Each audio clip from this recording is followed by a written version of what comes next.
Assalomu alaykum. Chevrolet Captiva avtomobilimiz 2014-yil 83 ming kilometr yurgan yoqilg'i dizel 2 объемli Captiva avtomobilimiz. Ustida veli yuklash uchun yoki biror narsa yuklash uchun bagajlar qilib qo'ygan.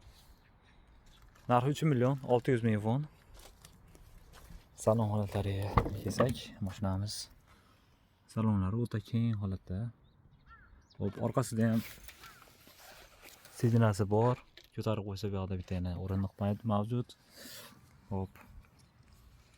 Orqa simlari istadi, pardalarni qo'yibdi chiroyli qilib.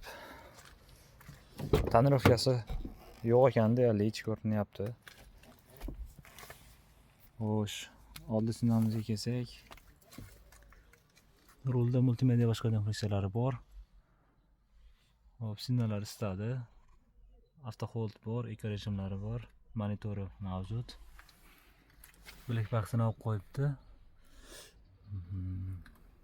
Bilek baksini arzon joylari bor. Xudo xolasa kelib bu mashina yoqib qolsa, unisini to'g'rilab beramiz, to'g'risi hal qilib. Balon holatlari yaxshi holatda. Zo'r emas u. Yaxshi holatda ekan. Captiva qidirib yurgan akalarimizga 3 million 600 ming won. Kelib test driving qilib ko'rasizlar. Dizel. Bilasizlar, dizel unaqa rasxod ko'p emas. Endi hozir yog' qimmatligi uchun ancha qimmatroq, lekin xudo xolasa urushlar ancha to'xtasa, yog'lar ham ancha narxi tushib qoladi. Kelib test driving qilib ko'rasizlar. Captiva 3 million 600 ming won.